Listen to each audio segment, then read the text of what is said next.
beat Essendon and it was grouse. We beat Essendon, it was grouse. We beat Essendon, it was grouse. And there's a blast from the past. Always good to hear the old classic, the old John Rowe classic. We beat Essendon, it was grouse. Sorry, mate, I should have warned you that was coming on because you started speaking, but we are unrehearsed as always. Mate, that took a long time to put together that little track. Yeah, the lyrics they're exceptional. The lyrics, they took a long time to write. They sort of write themselves, don't they? Yeah, well, that's right, and they're forever current. Well, that can be played every time we play them now. I'm sure that'll be nice to hear. Sorry about that, mate. Where were we? I won't say good evening because putting up some information on the show. We're ready to go, and all of a sudden, someone has put up. I think it was Brendan Whitford. Good evening to you, my friend Brendan, who ruined my evening. He goes Marchbank 6-8, and I thought, what? What's going on here? Is this a wrong post, or have I just read something wrong, or is this last month's post? Yes. Marchbank out again. I thought it was just some sort of dark joke. I thought I was going back in time. Oh yeah, I went back in time. Is it April 1? You know. Luigi Foligno, good evening to you. Bloody Marchbank, he says. David Kilpatrick, hello to you. Bretsky's out there. What the hell are we jinxed? Yes, we are. Rob Fisher said day to day for Marchie. Who else have we got? Nathan Ganinan. G'day, Nathan. Love beating the scum, but heartbroken with all his injuries.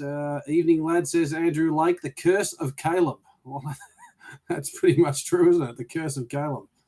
Or I reckon that's got a song behind it too, if not a movie. I'm feeling that bad. I was going to ring up Barley Smith to see if he's got anything to make me feel better. Yeah, look, a bit of whiff of baby talc, you know, just makes you feel a bit rejuvenated. Wipe away all your problems. That's it. That's the only thing I do sniff these days is actual baby talc, actually. Anyway, that's another story. Adrian Hines, good evening, gents from Tassie. Back to reality, Paul Marchi. Hello to you, Adrian, and special thank you to you. And it was great to catch up with you and the crew from Tassie supporters group down there on Friday lunchtime before the game. Thank you for my little gift here, a nice James Bogue top, which Johnny doesn't know about yet. I've been decked out with all the merch from Bogues. I've got the James Bogues stubby holder. So, yes, sponsored by James Bogue, and thank you again to Adrian for that, and for shouting me lunch as well. How was that? Wow, you got the royal treatment, but hate to burst your bubble. I had one of those jumpers and I turfed it when I moved. Oh, I won't send you up this one. You can get stuff now. Yes, delicious lunch down there at Norton's on Friday afternoon. Nice little view there of a certain incident that occurred in the 1981 Granny with Bruce Toole. So that was my viewing pleasure for my lunch. Okay, who else have we got? Simon Kerban. Good evening to you, Simon. Anthony Walsh, how are you, my friend? Thank you for joining us. Thank you to everyone for joining us. Just quickly on Marchbank, you might recall the first game he played back, or one of the first games he played back. The second game might have been played back in May. Injured his knee, May 22nd. He did, yeah, and he sore knee, came off sore. Could it be the issue again of playing players injured? Could that be an injury that relates to back then? Yeah, I hadn't thought of it, but I believe it's a different injury. I think it was just a knee knock, wasn't it? His other injury. That's why he was able to get away with it so quickly. Meniscus, lateral meniscus, I think it becomes around the side of the knee. A meniscus tear often happens after a knee knock. Yeah, okay, right. Well, if he's not ready to go, then someone's got to be held accountable there. Wouldn't be the first time Carlton have played injured players. Yeah, but in saying that, he played 4 quarters and he was bloody fantastic the whole game. And that's the disappointing part about it, wasn't it? Yeah, just completely. looked back right at home. 50th game That coming up. Sorry, mate, go on. 50th game coming up. Phil X has mentioned as well. Lynch back in, good opportunity. We needed him. Yeah, what do you say? 3 years out of the game, first game back, and he looks not only up to the standard but looks elite. That was amazing. But look, Lynch is not 100% yet, is he? Oh, I think they're saying he's back.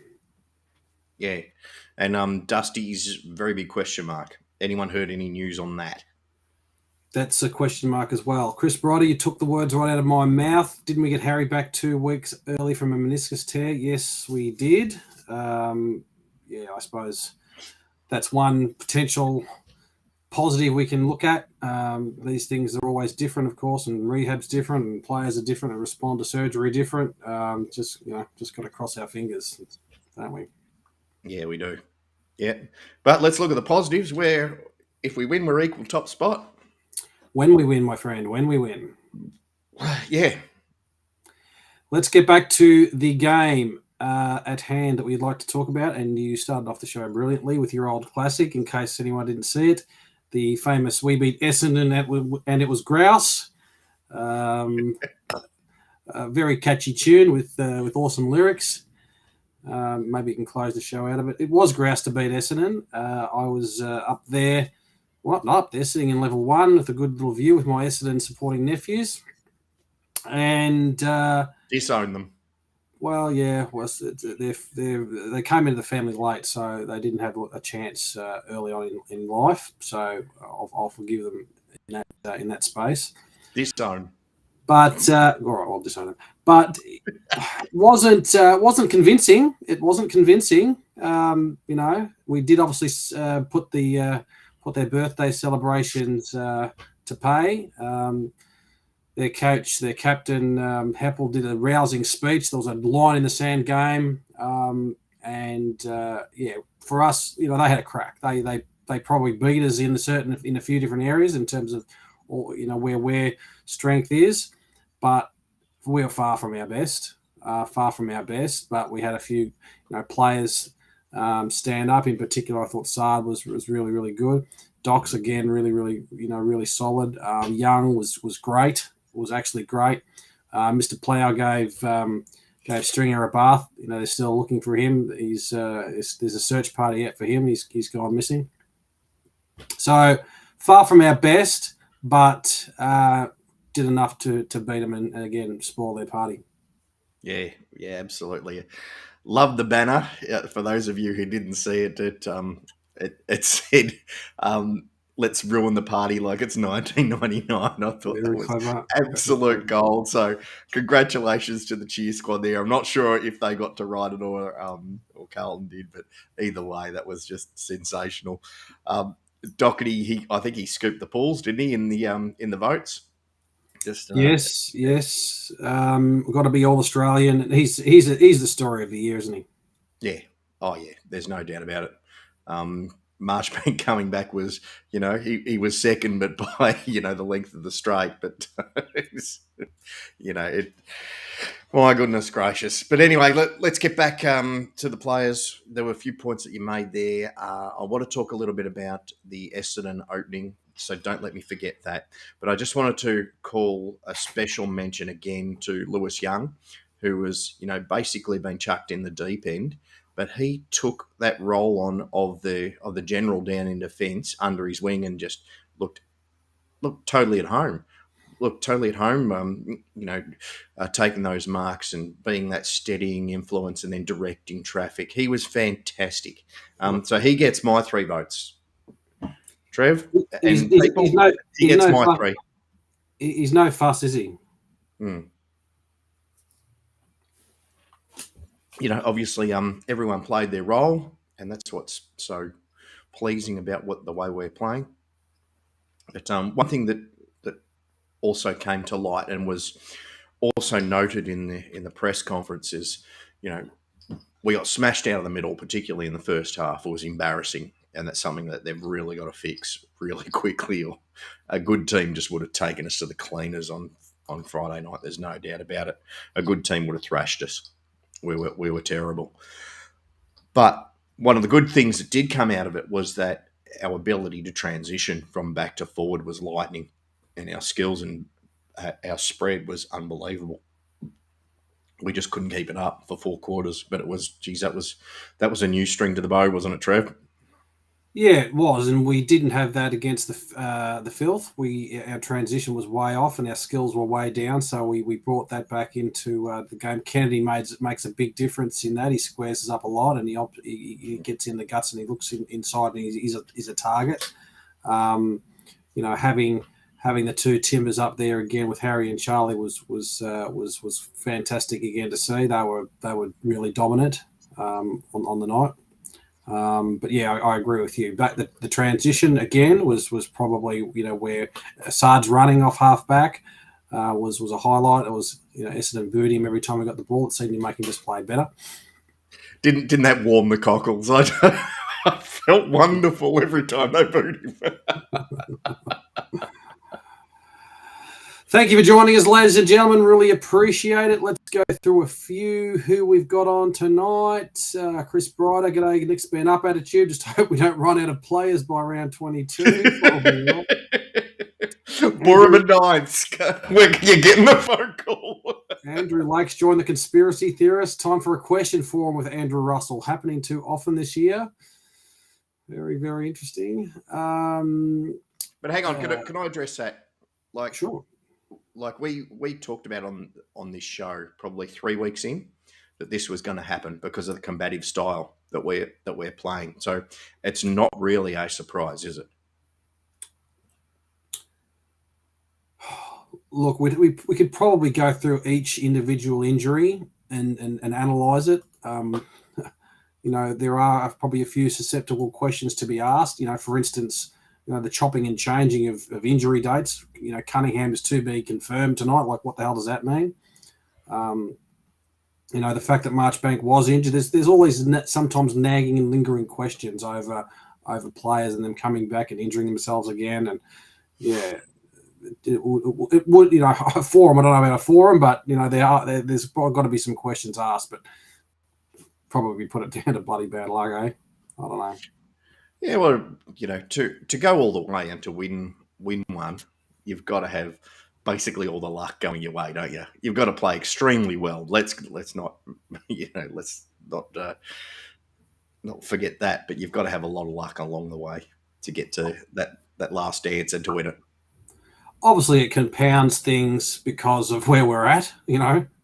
Essentially playing for top spot this week. So, just to have that rubbed into the fact of us playing so well and lose these personnel, and we all know what Marchie's been through. So, just an extra layer of crap that's on it as well. So, you take our injury list and you can build another team around that'll be better than North Melbourne. Well, there's a few players would certainly slot into that North Melbourne side for injury list, that's for sure. Shannon Wells, hello to you. Thank you for joining us. It's been a while. Yes, too long, Shannon. Hope you're very well. Luigi says the rain made it difficult in the second half. Yeah, pissy little shitty showers. It did make it a little bit difficult, especially in that last quarter where there was no goal scored. It was pretty slippery. I thought we actually handled the conditions a lot better than them, and were quite clean. It made it good for our little forwards, even though they didn't score. Our mids were a lot cleaner than them. It probably helped us a bit more than it helped them. Yeah. So just Chera says Manny Piscopo is another one that was a loss, but Cottrell made up for it with a really solid game by coming straight in. Yeah, Cottrell's and I've talked about this before. His disposal efficiency is just, it's gone ahead leaps and bounds, hasn't it? You actually want him to have the ball now rather than say, fucking handball it. So, good on him. In terms of Essendon and their selection, obviously they've got to bring Stringer in if and when he's fit, and he normally takes a couple of games to get going. But I would have, if I was on the selection team of Essendon, I would have had Waterman ahead of him because we don't seem to have a match for Waterman. Each time that we've played against him and he's played, he's just got that something about him, his ability to take off, his ability to mark the ball at pace, and then to slot a goal that we can't really keep up with. So I reckon that was a bit of a blue from them. And then he's got the audacity to blame, but have a crack at Stringer after he brings him straight in after a leave of absence. That was a nice crack. It was. Brandon Whitford, we had a lot of good players, but the bog goes to the cheer squad for the Ripper banner. Yes, that's correct. Johnny said that before. It was a gun one. Adrian is hard at work brewing down there for Bogue. Sauce continues to impress me with his determination and grit. And smarts. I'll add to that too. So, just Adrian, I might have mentioned this the other week, but really big problems up here in the Sunshine Coast. We actually went a couple of weeks where all outlets were out of the Bogues, except for the local RSL. Nice. Not good enough. No, there's a bit of a problem down there with the brewery. They've got to catch up and keep up for all around the world. They're doing it very hard up there, so or down there. So don't go too hard on it. Oh, come on. Surely JR and the Sunshine Coast has got to be your number one market. Yeah, well, that's a point. All the defenders stood up, says Russell Dobson. Yeah, they really did. Plowman was solid. Doherty's been great all year. Sard's just, being Sard. Who else? I thought it was interesting to bring Stocker, to drop Stocker initially, but excuse me for 1 second, everyone. Thank you, dear. I thought it was interesting to drop Stocker. We'll talk about the twos a bit later and his performance in the twos and who comes in and out. But you're right. Whoever said that about the defence, they really stood up. Yeah, they did. Did you watch the Magoos? Because I did. In between chasing a couple of kids around and having a couple of beers, I saw most of it, but I didn't see the last quarter where we lost, which is pretty shit of me. Yeah, okay. And Chris Brighto, we'll get back to BT in a moment because I've got a real point on that. But Trev, if you want to take the floor with the seconds, because I hadn't seen any of it because Noosa Tigers were playing and I haven't had a chance to go back to it. Very good. I will reach that in a second, but first I will probably go with a couple of comments. BT's commentary was disgraceful, says Chris. Must have had money on the Bombers. Durden to come in now, says Bretsky. Probably has to. I'll go through that in a second. I thought he might have got played last week. Well, maybe he should have. Maybe he should have. Saab or Doc will win the BNF, says Darren. That's a fair call. They've got to be both right up there. Cripper obviously blew up the season to start off with, but probably is dropped off a little bit. Andrew Lake, maybe we can bring in Andrew Redmay this week.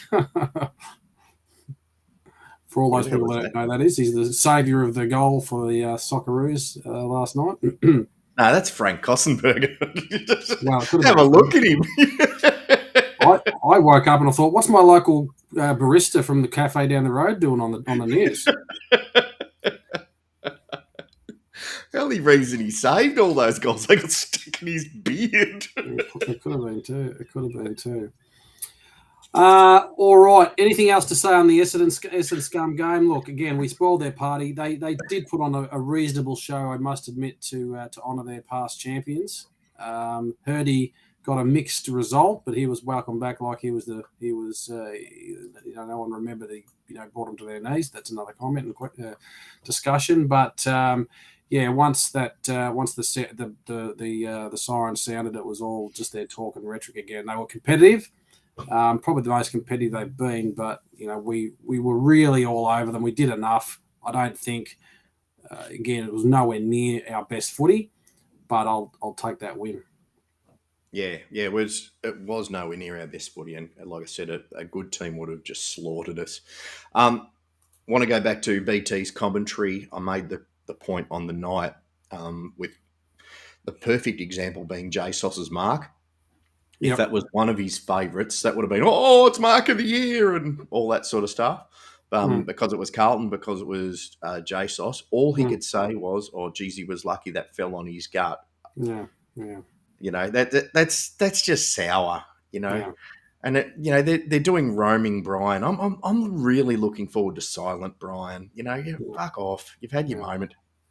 You know, no one likes you. Piss off. Pretty much. I But don't know why they. I don't know why they continue with him. Surely they must get that many phone calls every week about the innate ramblings of the bloke. It just annoys me. problem is, mate, they've got no one else. Yeah. Well, there's a few radio performers that they could bring in. You know, even I'd do a better job, or you do a better job. I'm a little bit biased. Look, I could stick a couple of QAFL commentators in who do a wonderful job who could go. But anyway, Phil Prowse says JR is a flog too. Oh no, that's JB is a flog. Sorry about that. look at you. Do you like that one? Not really. Okay, Tim Lane calls Channel 7 games. He's probably a bit long on the tooth. He's on the radio now. Yeah, don't know. I like, who do I like? He's on the radio. Oh, ex-Channel 10 guy, Anthony Hudson. Anthony Hudson should be on calling more games as far as I know. Yeah, and Fox footy-wise, I don't mind that bloke who does the cricket. I reckon he does a good job of the play-by-play. We'll start a petition out to get rid of him. There's probably one going around anyway. Yeah, we have millions of names on it. But look, with Essendon... Essendon scum. Hey? Essendon scum. Yeah. Two things. First one with James Hird coming out in all that manner of smoke and all that. Someone immediately put down bog smoke, which I thought was just genius. So hats off to whoever that was. It was probably multiple people again. But on the serious side, and I don't think that there's ever an answer to this, and I just want to ask you and the viewers on this, is that sort of build-up and that sort of hype, is it counterproductive in terms of it was an hour long. It was probably went the whole week of all of this, this build up, this hype, and it gets to the first quarter and, we kick a couple of goals ahead and all of a sudden it would be, we're letting the team down or we're letting the brand down, we're letting Essendon supporters down. And all of a sudden there's this great big slump down in psych. I just wonder whether it's counterproductive that you've got to go in and say, right, have all that, maybe have it, on the Thursday before in this case, have it all there, but let's focus on the game on Saturday. Does it become too much of a distraction and does it become too much of a great big letdown? Because you can only keep players up and you can only keep people up for a certain amount of time with that sort of hype. It lasts 5-10 minutes and it's a huge thing. But then is there a downer after that? That's what I'm asking. Probably in general there is, but let's face it, Essendon are shit at the moment anyway, so they're on a downer trajectory anyway. The players will no doubt have felt the enormous pressure knowing that the celebration was on 150 years, the situation that they're in, the way they've been playing, all that they would have been playing. So they would have been playing scared footy from the start anyway. So to answer your question, probably, but in this case, they're shit anyway. So it's just compounded their shitness. Yeah, okay. Yeah, that's a really good point. Like if it was Richmond at the top of their game and they had a similar celebration, would I be asking the same question? Probably not. Good sides embrace that stuff. Shitty sides that are shitting themselves and scared, play scared footy, and they played. Their intensity was up as you would expect, but I think they still played scared footy in a lot of cases, and I just think they're a shit team as well. Yeah, well, of course, and you can understand why they played scared footy. I mean, they were just wondering if they're going to get puncher marks once James Hird came down the race. They were looking. They were looking for signs in the. I'll pay that one. I'll pay that one. Less about S and Scum. They belong where they are. They deserve where they are. The pain. We would have no. We have no sympathy for them at all. We've been there, and now they're there. And someone even pointed out that this week that they haven't even really played. No, they might have 16 cups, but they haven't played 16 premierships. One of their wins came as even a round robin, so they really shouldn't claim to have 16 premierships. I think it was 2, wasn't it, that they haven't actually played a grand final? Might have been 2. Yeah. You're right. Back to back or something like that. So maybe we'll should start a petition to take them off them, and we'll take the number 1 mantle where we belong. Andrew Lake says Diesel commentary Hall of Fame dinner was gold. I don't know. I haven't seen that one, Andrew. Can you fill me in on that? Diesel's known for his quick wit, so that'll be interesting to see what he said. Adrian Hines, I reckon every club would request the milestone games and not to be played against Carlton. Yes, we've got a few parties in our time. It was funny. I was talking to a Scottish mate up here, and albeit you wouldn't believe it, he doesn't drink, and he's not a partier whatsoever. And he said, he's a builder. He's building out the back of his house. Looks fantastic. And anyway, I said to him, we've got to come over and have a barbie once it's done. And he said, yeah, look, I'll make the party, or my wife will make the party, and I'll be in bed saying, shut the fuck up. That was Carlton. just big party pooper. Yeah, fair enough. Hello to you, Mick Lever, up in South Gippsland. That's pretty chilly up there, no doubt, this evening. But thank you for tuning in. Probably should talk some footy. Bretsky's going to bring it back to footy. How do we cover multiple tools the next few weeks, guys? Well, you mentioned it earlier. Durden's got to play. I mean, this last man standing. Mate, you're in. But it was. Well, we've got Kemp. Not as tall, though, Kemp, is he? Hey? He's not as tall, Kemp, though, is he?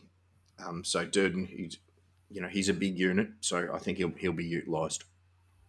We had a good look at him in the VFL, and hopefully you'll get to your VFL points sometime tonight. Well, he got pantsed in the VFL, to be honest. But, you can forgive the guy. First game, new side. We weren't really performing very well. Shitty windy day. Who would have thought at Windy Hill? Yeah, who would have thought? So, he got outpointed. I can't remember who his exact opposition was right now, but I think it was an AFL listed player. Someone will remind me who he played against. Kemp's 193 centimetres, so I'm not exactly sure. Someone will tell us where Durden sits. Now, we put Kemp in a few weeks ago, and he played quite admirably. Came back in the twos last week, and he really didn't do too much. But he's not a match for Rewald or Lynch. He's for third tool. Stewart, says Shannon Walls. Yes, he played on Stewart, so Stewart gave him a little bit of a bath, but he certainly didn't look out of place. I reckon he'd be better for the run. I think you're probably in a position to play. 199, Kemp's 193. Thanks you, Hank Lindenberg. Appreciate you tuning in. So yeah, I thought they may have put him in. Marchbank coming back probably put paid to that, but now's probably the let's just do it. We got to have a crack at it. He'll perform fine. He will perform no problems at all. He won't. It'll take him a few weeks to get his feet and learn our defensive structures and again get back to AFL level, because it's obviously VFL and Glenelg are total different situations. But I think they might play him. So that's sorry. Yeah. Go to the fans. I'll have a wee, and I want to come back and address that, because I reckon you made a wonderful point there. Finally. Your bladder again kicks goals. Luigi Foligno makes a really good point. Young on Lynch, Durden on Bolter, Plowman on Rewalt. Plowman's got a really good record on Rewalt, and they sort of match up really, really well. Young on Lynch, probably the no-brainer. And yeah, Durden on Bolter, because he'll cause some headaches. So yeah, that's probably where you'll go. Where we'll go. I like that. Plowman, Lynch is coming back from an injury, so he hopefully won't be as ready as we think he'll be. So at the end of the day, our backs have just been really, really solid, and they're just going to have to work on that team defence. We're going to have to win this in the guts again. If we play like we did when we played against Essendon and got smashed in the midfield, we will definitely not win. So we'll need our mids to stand up another notch. Losing Chera, will be a loss, but he's a loss that I think we can cover. And we saw that last week with Cottrell coming in. He covered him more than admirably. And it'll be interesting to see who comes in the midfield. Will Dow come in, or will they play someone like Hayes? I don't know about that. Mick Lever says Setterfield. Setterfield's probably one of our best performers on the weekend in the twos. You'd have to pick Setterfield. You'll have to have Setterfield and Dow over Hayes. I didn't think Hayes set the world on fire in the twos. Yeah, it'd be interesting to see what they do in that space.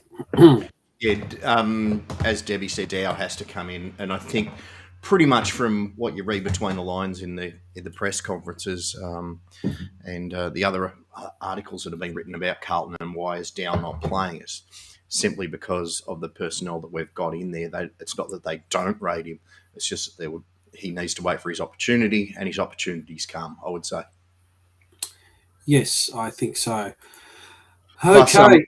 Plus, I would be loath to, against a very quality opposition like Richmond, to blood two players. Albeit Hayes has been there before, Durden a little bit further ago in his career. I'd be very, very, very reluctant to. Yeah, no, Hayes is quite a insurance policy probably. He has been performing quite well in the twos early on, but surely you don't put him ahead of your players like Setterfield and Dow, and even Philp, who played quite well in the twos, and you've got also Fogarty as well. So there's a few players there that your AFL first point listed players. Surely they wouldn't put him up against those guys, but. Yeah. Who knows? But hasn't that Fogarty fallen off the face of the earth? Played the first few rounds of last season, and just hasn't really come up to scratch again. Yeah, and to get to the twos, it was we had a chance, I think, to get back on top, and Essendon hadn't won a game. So I don't know what's going on with our twos. It's really, really disappointing to see where they're at. Stocker was solid, not outstanding. I would have expected some of these AFL listed players to be, really, really dominating, and they just weren't. They just weren't dominating as you would expect them to be, especially in a game like that. So that raises a greater point that I've noticed throughout the games that I've seen in the VFL.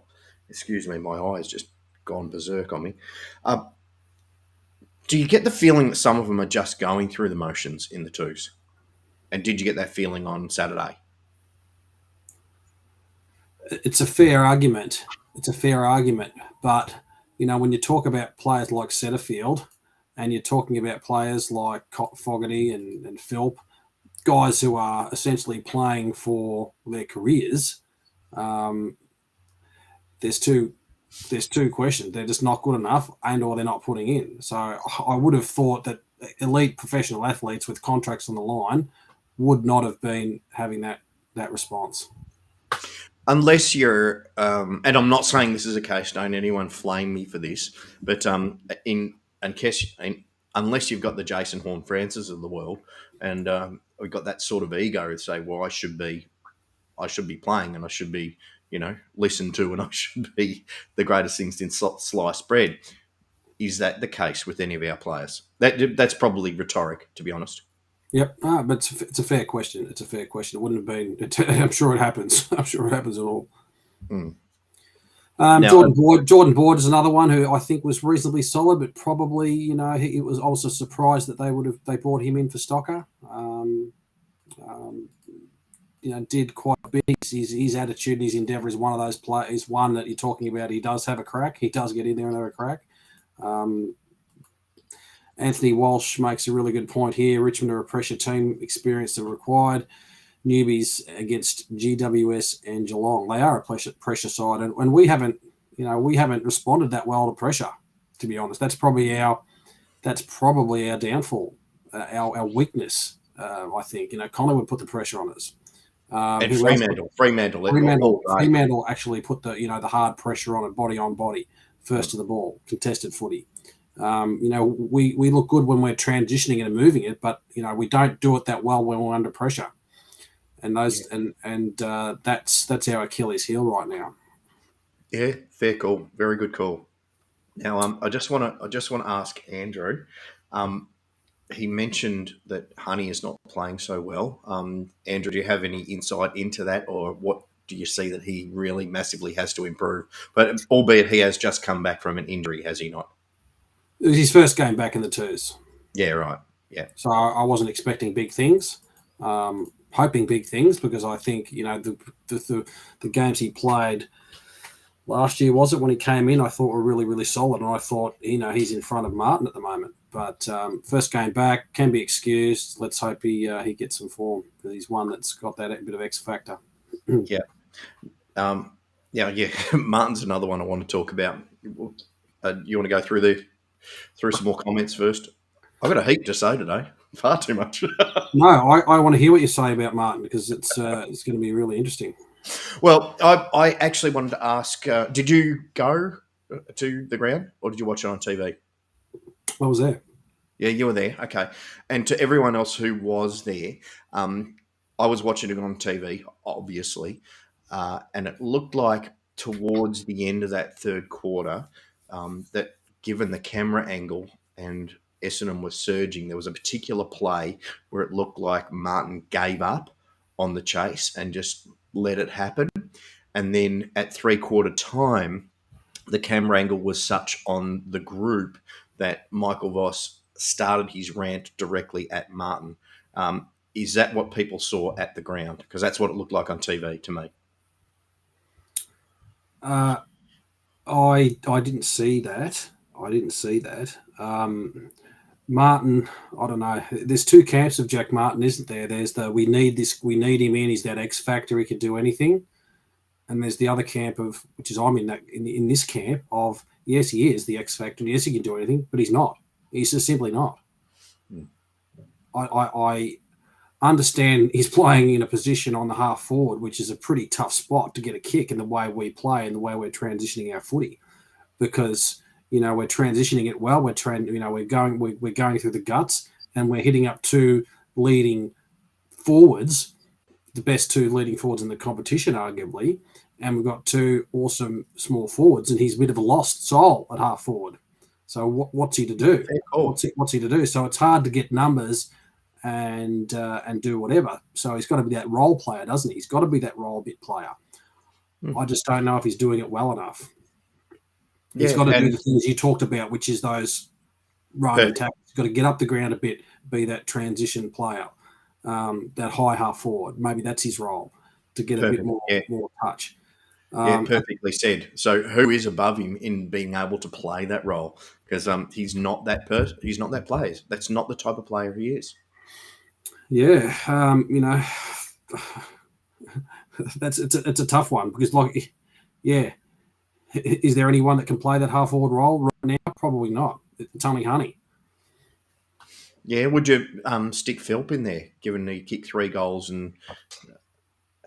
Well, you'd potentially play Motlop. That's another person that you'd play in that role, because at least Motlop, I think, adds a little bit more pressure, and he can also, he's also a bit more flexible when it comes to sort of getting and playing that small forward, as well as playing that. I think he can play a high half forward role. So I think Motlop is someone that you'd probably try against Martin right now. I think Motlop would probably give you more endeavour at the moment than Martin. He's a bit hot and cold. Yeah, fair call. does anyone know if Martin is still crook? And is he playing off an injury, which he always seems to be playing off a niggle? He was one of the best when he came through the twos. Yeah. Okay. I don't know. I don't think that's an issue. I just think we probably do need a bit more of him. Phil Prowse makes a good point. Be nice to see Martin run through the middle. Yeah, it probably would. Let's transitioning through there. Maybe a wing role is probably is good for Martin. I think that would be a role where I think he could play. I like this running through the middle, given that you've said quite rightly how we haven't handled pressure. Maybe someone with a few tricks and can get their own little bit of space and make something happen out of nothing, even if it's for 10 minutes a game or a couple of minutes a quarter just to break things up. That might be the solution. He can go off either side. Maybe that is a massive solution. Well, I don't know about the guts, but I think the wing is a definite option, and maybe that's something we should need to do. Put him in defence, Luigi Felino. We need to do something with him. Barton hasn't got the engine for a wing role. Don't know, Danny. Don't know. Got to give him a crack. I think got to get him to do something to get him into the game. He's too important. We know he's skillful. We know he's got. We know what he's got. We know he has got that X factor. He's just got to work harder, and maybe he'll have to work harder on the wing, and he'll got nowhere to hide on half forward. Yeah. Look, another point that I want to make out of that, and this comes out of Sam Walsh's interview that he had on 3AW, is that Sam Walsh said he was really enjoying that ability to come off half forward and then to impact the game and then to go back and slot goals when he needs to. Is that the solution? And we now bring Dow in to be able to play through the midfield and then swap and change and give rests and so forth. This is assuming, of course, that Chera is fit. Is that the solution? I think it's time to be a bit more creative. Debbie Martin. Do I know Debbie Martin? Debbie O'Connor says some creativity and imagination. Probably a good time to start doing that. A really good time to start doing that. But what happens in these press conferences and what happens in these interviews is it's always something that has been said or something that they're going to work to. When you read between the lines, you get those little tidbits of information, and that was just one that I got. So maybe that's something that we're going to go for now. And, of course, Sam Walsh is not going to play there all day, but if he can come through and swap with, say, Cripps goes down there and has a crack off half forward or, whoever it might be, that might be the answer. You're actually playing an extra midfielder. Shannon Wells just said exactly that. Martin run in the middle when Cripper goes forward. That could be a good solution. Debbie, I do agree too that needs some creativity and imagination, but I think he has brought that. I think he hasn't been shy to make a couple of moves and to try a few things. But another great point that he came up with in his presser was, what we've done. We haven't played great in a few games, but we've shown resilience. But we've shown the ability to switch at halftime. After halftime, we know things aren't going well. Instead of just going down that same old path, which we heard from our two previous coaches, if we play the way that we blah, blah, blah, that they've been able to have a plan B and they've been able to execute said plan B. That is powerful to me. Okie dokie. Nathan Collegiate, evening to you, my friend. Thank you for joining us. Brendan Whitford, Rod Voss needs to put another rocket up Martin for being lazy when he's so much upside. That's a good point. Mac Champion, good evening to you, my friend. Always valuable contributing to our show. Have we not squandered 50-plus Hawthorn, Port, now Essendon games and some other smaller wins? Percentage more like 130%. Concerning for final positions. Hard to get up there now. Right now, we've got to worry about winning, and winning is going to be hard. We've got a fair run in the next few weeks. Richmond, I think we've got. Who else have we got after that?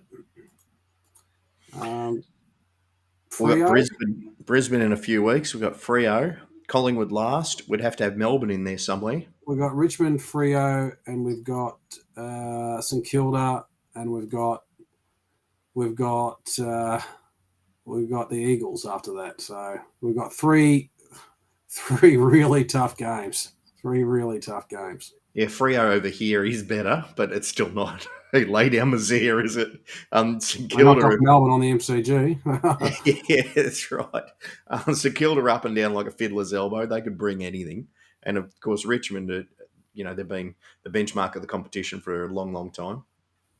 And they're playing much better footy than when we played them in round one. And they're probably going to be a little bit angry about that too. Yeah, and fair enough. And we should know how to respond because also you got to look at we're playing a hell of a lot better footy as well, albeit that we've got 12 players out who probably played round one. Same old story. Carlton at our best, I think, beats Richmond at their best at this point in time, and what I've seen throughout the year of our performances and their performances. It's this is going to be really, really tough. It's back to the walls for us this week. It's funny to say that when you're 9-3 and you're one game off top spot and percentage, but you're absolutely right. In fact, the next 3 weeks, you've got to win them. It's a funny season. It's a funny season. I think a few people have mentioned this, that, with Melbourne being vulnerable, with Brisbane sort of up and down too, and not super going super well in their performances. They nearly got knocked off last week. What it shows is that the top 8 and even 9th, where Richmond sit right now, is wide open. This is a wide open premiership race. I can't remember a year like this where it's so close.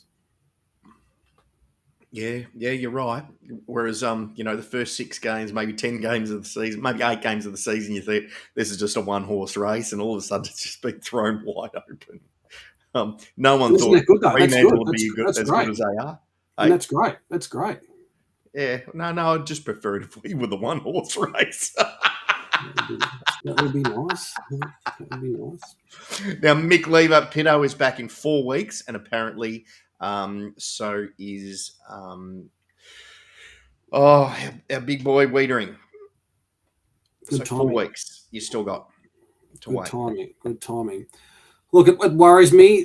Players like Bolton and Bolter, they're very, very hard to match up on. They've got a really solid back line in Tarrant and Grimes. Floston are really, really solid, but I think, we've got them covered in that department. I think Harry and Charlie, at their best, I know Dylan and Grimes and Floston are premiership players, but I think Charlie and Harry have got them covered where they're playing at the moment. I think you're right. And I think with any opposition defence, you'd have to say, all right, we have to nullify if we win, it's a bonus. Those particular positions, if we win, that's a bonus. We have to nullify, but we nullify that in the midfield and up our forward line. Yeah. That has to be the approach going in. Yeah. Look, we smashed them in the middle last time round. It was a good solid win. That's where we won. It was the midfield, and we all thought, how good is Carlton going to be this year? You talk about our transition and our attack on the footy and locking it into forward line. That was all part of the win first round. We've got to bring that and more on Thursday night. Geez, Thursday night, that's 2 sleeps away to win this one. Yeah, we do. Are you going to head down? No, I'm going to actually stay home this weekend, Thursday night. My lovely wife is a Tiger supporter. I'm staying home for one reason only, just to make sure she doesn't decide to dress the kids up in anything black and yellow while I'm away. So we'll all sit back and with the family and watch it on the telly, I think, Thursday night. Yeah, fair enough. Plus, I'm still thawing out from Friday night against Carlton Essendon. Yeah, fair enough. Although I did head to the casino afterwards and had a little bit of a nice win. I even played some blackjack with, I didn't know it at the time, Kid Leroy. You heard of that name? Yeah. Apparently some young rapper that's won a Grammy or something. Yeah, righto, fair enough. Anyway, that's another Good story. on him.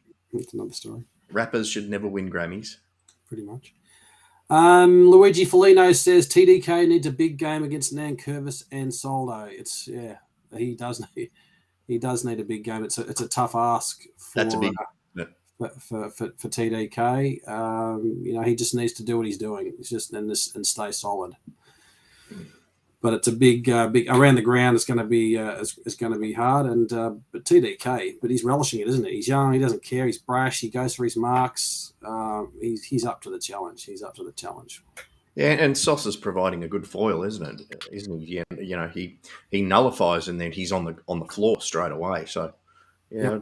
It would be just the combination of those two. I don't think that we'll win out of that pairing, but again, just nullifying, bringing it to ground, and our midfield has to do what they did round one, just dominate. Brendan Whitford is right. Clearance is a big key to our system. If we're winning the clearances, we generally win the game this season. Yes, 100% agree. Mick Lever, Jack Rioli and Jack, the other forward, forgot his name. We need to shut down 100%. That is correct. Put Cottrell on Bolton, tag him out of the game, Luigi says, Foligno. Not a bad idea at all. That's not a bad idea. I don't mind that. Cottrell's got the game to run with him. He's got the speed. He's got the fitness. Get on top of him early, and then maybe we'll leave Cottrell loose. But that's maybe one time you'd probably do a bit of a tag. Bolton is probably their informed player right now. Oh, Bolton, yeah. I thought you said Bolter. I'm thinking, yeah, how's that work? But yeah, that's not too bad an idea. In fact, Bolter, you wouldn't mind, even though he gives away a bit of size, but a little bit of mongrel would be, get someone like, never mind, keep going. Mick Lever says, wife's a Collingwood supporter here, mate. Went to the game. The cheeky bugger got me a ticket near Collingwood cheer squad. What a night. Mick, good to see you survived, Mick. Good on Mick, you. I know a good divorce lawyer. He's a Carlton man. He will look after you and take your missus to the cleaners. So if you need any numbers, just message me off air. We'll work something out. Darren Familio says, my bowling club played in the second highest grade of Adelaide, got promoted to Prem 1 with a minus 60 shots of the season. No word of a lie. Wow. Good stuff. Oh, yeah, Darren. Debbie O'Connor, who will be the surprise late out this week? It seems to happen every week. Let's not worry about late outs. Let's go, Johnny, with your ins and outs. And ladies and gentlemen, we would love to have your ins and outs this week. What do we do, Johnny? What do we do? You haven't thought about it. You'll have to got 2 seconds to think about it. Yeah, Marchbank, well, he comes out and Durden in for me. I reckon you'd probably sacrifice someone else off the half-back line to bring Big Boy in. Sorry, my brain's just gone. It's been a big day. Who are you talking about? Sorry. Yeah, never mind. Ask someone else. I'm gone. Seriously. Durden will come back. I'm sure they'll pick Durden. They've got to go. There's no option. I think someone said the matchup's pretty clearly Durden. Durden will take Bolter. Durden will take Bolter. Put Plough on Rewalt and give Young Lynch. That's probably the matchups in defence. So I think Danny's got it there on the nose. Durden and Dow.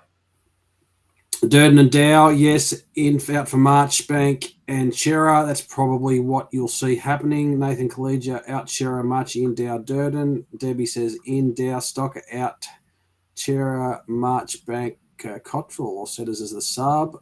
In Durden, Kemp out, Marchbank, Boyd. Durden will have to replace Marchbank. Darren says he's tired, up 3:30 watching the soccer. Good man. Yeah, Durden for me. Dow for me. And Kemp in is a bit of coverage, I reckon. Yeah, Kemp. That's a name I was looking for. Kemp. No, that's a good idea. That's not a bad idea. Maybe Stocker for Boyd. I think probably Stocker gives a little bit like more that. mongrel. Boyd, nothing against Boyd because I think he's doing really, really well. Just I think Stocker probably the best option we should be playing. I don't know why they dropped Stocker, to be honest. But look, it's just stages of development, isn't it? Stocker's just got the bigger body. He's got the more AFL experience. So you would have him against a quality team, definitely. Yeah. Look, no other reason than that. Yeah, let's give Jack another chance. I don't think there's anyone that can come in. Motlop, I said before, but I don't think he's performed. He performed, too well. You don't want to make too many changes, to a winning side. But yeah, that's it for me. Yeah, yeah, you're absolutely right. Wholesale changes, and we won. And it just upsets the apple cart too much, doesn't it? Yeah. Look, I trust Fossey to have a little bit of a backup plan. I've seen him do a few creative things. He's got creative players up his sleeve. As I said, we've got Kennedy that can do some two-way running. He can run back as a spare man. We obviously who did we put? I think even Charlie Curnow, which for some strange reason went back. I don't know how that happened. He was back there filling in for a little bit to try and slow things down at 1.2. So there's an option that I don't want to see again. I think there would have been a few other options than that to do that. Probably Jack Martin again, as someone mentioned before, have a crack down back if needed just to slow things down. Dowie was unlucky to get dropped. Unlucky.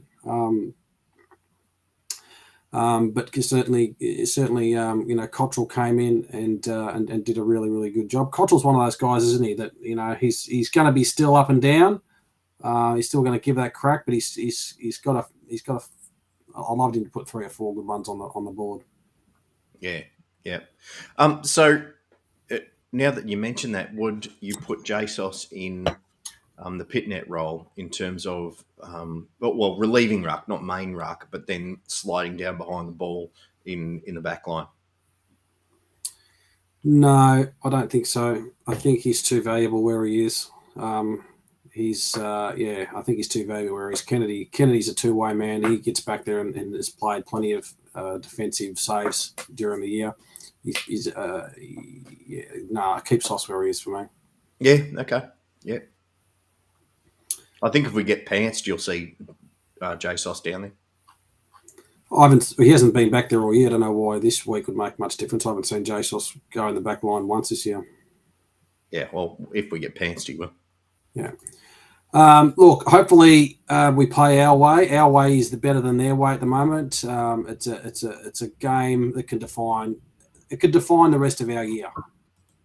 I think it's probably more important, and I didn't think I'd ever say this, but in the context of this year, winning this game is probably more important than winning round 1 now. You look back on it. Yeah, we said winning that was going to set us up for the season. Look, at the next 3 games, you'll say exactly the same thing. This is the most important game of the season because it will be. Yeah, and that's good. We're challenged. It's the group is solid.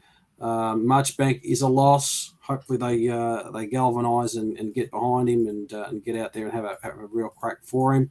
I don't think I said Kemp coming in as the sub, did I? In my little rant. But anyway, Kemp probably, like you might have said, it come in as coverage, but that's another one that could probably come back in as well. All right. What's your margin? 5 points. Yeah, not confident. Jesus, it's the first time I've seen you not completely unconfident. Reverse psychology. Give us your margin, everyone. Luigi says, win this game, we finish top 2. Wow. That's interesting. Don't mind that call. Richmond is the one probably that's going to be the defining one because with we can beat the other ones. Fremantle's probably tough, but that's a big call. Baggers by 142, says Nathan. That's a good result. I'll take that. Maybe he's pressed an massive and added another 2 on that accidentally. Bretsky, I can't see how we win this one, guys. Mate, come on. You can see it. You can see it, Bretsky. We can win this one. Every day of the week we win this one. Go back and watch the round 1 replay, and you'll find plenty of reasons why we can win this one. Our defence hasn't been winning or losing its games. It's been our midfield and our forward that's been winning us these games. Lynch can still kick 4 or 5 and we can still win this game. That's the important part. That's very astute. what you just said there. We don't lower our heads and get pissed off because someone's got a hold of us. We rally again and we go again and we work out, all right, how do we stop getting to that guy? How do we take him out of the play? And we can score ourselves very, very quickly. That's a good point. We've been very smart. We've been very tenacious. Newman, Doherty, Sard are very, they're and Young again. Put him in that. They're a very solid defensive group. Yeah, They're hard. They're hard. If Lynch doesn't get supply from the midfield, he's nothing. Lynch relies on something down his throat from the midfield to get a touch. especially coming back injured. Yeah, and especially coming back. And if that supply is not there, then he's not in the game. Rewalt's pretty. He's a pack player, of course, but we've got that covered. Why are we necessarily worried about Lynch? We haven't had Caleb Marchbank all year, and we're all of a sudden the world's going to end. So I think we probably should take a deep breath and realise that that's not the end of the world either. Yeah. Everyone was worried about 2 metre Peter and Jake Stringer on the weekend. They didn't kick a goal between them, I don't think. Yeah. Oh, saying that, I was really impressed with 2 metre Peter. His role's changed and he's working a lot more down the ground and being that hit up player. I thought he played a really, really good game. He might have, but he's not kicking goals. That's the point. Goals. Yeah, you're right. That's what he's there for. That's what he's paid to do. And there was no one else, was he? No.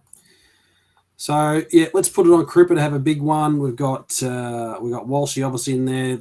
Hewitt's killing them. We got Sard. We've got the team that can win this game. We've got to win it, and we've got the team to win it comfortably. And so, even though I'm going 5 points, I'm very hopeful that we'll bring it home a bit more than that. Pressure is going to define it. It's simple as that, and us just not getting too ahead of ourselves and playing our way through the guts. Yep. So I'm going 5 goals plus. I think we've got it covered. I'm quite comfortable in saying that. We've learnt from last week and the week before of how we got smashed out of the middle, and I reckon we're going to do a lot of work on that, and you'll see a completely different midfield than what you have. Just quickly before we go, how did you like the spray from the coach? Yeah, didn't mind it. Like I mentioned earlier, I thought it was directed initially at Jack Martin and maybe the pump up that he needed. But from what I ascertained from the player interviews afterwards, is that he was that frustrated, and all the players were that frustrated that in that third term they didn't stick to what they know and what they've been coached to do and what they've been practicing and training right since day dot last year. So they were disappointed in themselves, and Voss stirred them up to say, yourselves, that's not what we're here for. Nah, it was good to see. We haven't seen really a real public spray like that. It was well directed, it was well timed, and it just shows, what we're about, the passion, and the need to get a rocket up us sometimes, and that's what you want from your coach. He knows what they can do. You're exactly right. They didn't do what they know that they can do, and they didn't stick to their structural plan, and that was well timed. Yeah, there's a spray and there's a spray. If you go back to the 70s and 80s spray, you're talking about a bully spray and and demeaning people and all that sort of stuff. I took this Voss spray as complete frustration, and that frustration was shared throughout the playing group. It was just frustration of exactly what you said, that he knows they can do better.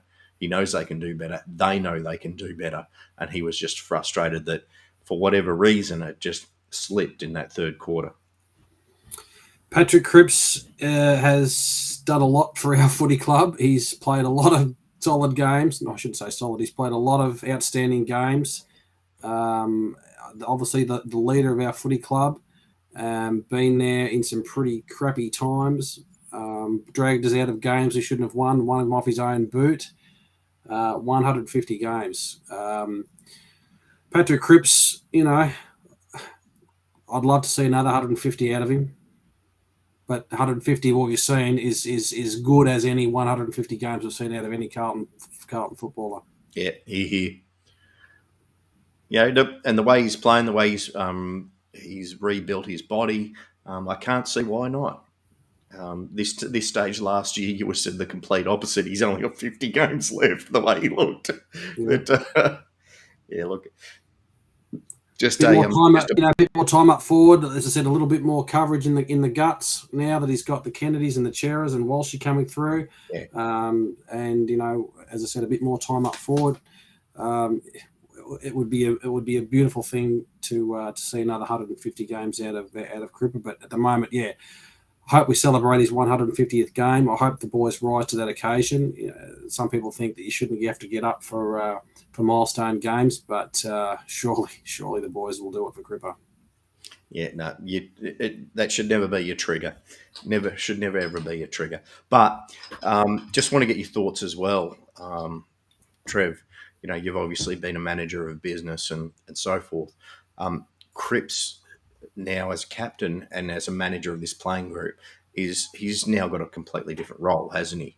It's like he has been that lead by example. I'll show you how to do it. It's now he's got to be now talking them through that and letting others do it, like you said, so he can extend his career, go back to the forward line and pinch hit through the midfield when necessary in the latter stages of his career. And that's the only way he's going to get to another 150 games if he takes on that management role completely differently. Good point. A really, really good point. And another thing to that, I think, he's also smart in terms that he's adopted other ways of playing. He's recognised that he doesn't have to be the man. Cripps, even though you can see him taking on plenty of the footy and taking on plenty of the footballers, he's doing it a lot better now. He's bringing others into the game. He's dishing off the handball where he wouldn't have previously. I think his off-field captaincy has grown considerably, and I think that's been a Voss influence as well in the last couple of years. So, and he's still a young guy. He's still a young guy, but with a lot of pain on his shoulders that he's had to endure. But he's learnt from those things, and he's a learning person too. You can clearly see that he's evolved and he's just got better. And whether he continues to get better, who knows? But it's been a pleasure to have him at our footy club for these 150 games. It has, yeah, absolutely. Not a bad pick 8, was it? Not a bad pick 8, indeed. All right, mate. Thank you very much for joining us, ladies and gentlemen. Gary Whitechurch, keep smiling. Yes, we should keep smiling. The world is not over. Solo captain, where is he grown, says Adrian Hines. That's a good point, and that's probably helped Doc too with his game. But really appreciate everyone jumping on tonight. It's been fantastic, the level of engagement. Everyone is our family here on Carlton Live, and it's your show, not ours. And we love talking to you on a Tuesday night, especially after a win. And I can't wait to get on board next Tuesday night and celebrate another win, Johnny. Yeah. I think we're a very, very strong chance. Luigi's just corrected me there. Pick 14. How the hell did he get to pick 14? Fuck. Tom Kenyon, good point to finish up on. Look forward to the Coleman battle with Curnow and Lynch in the same game. That's another reason to smash him too. Let's feed Charlie and Harry and give them 5 each. That'd be nice. Individual awards mean nothing. Good night, everyone. Thank you, Johnny. Up in the warm Queensland sun that you are in, I'm just hugged in with my little beanie on and the Bogues. And thanks to our new sponsors tonight, Bogues. I expect a check in the mail, by the way, Adrian. And Johnny will expect a couple of slabs as well. Absolutely, because I can't get them. Have a good night, everyone. Good night. Have a good night Thursday night. And we shall see you next week. Love you all. Thank you. The Blues. Hey, Blues. We beat Essendon and it was great. Shall we finish that? Let's go with that. All right. Thanks, everyone. Good night. Work here with sound. Ready for this?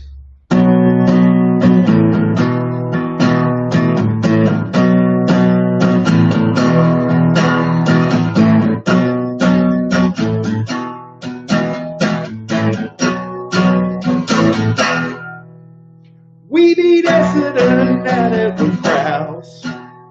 We beat Essendon and it was grouse. We beat Essendon, it was grouse. We beat Essendon, it was grouse.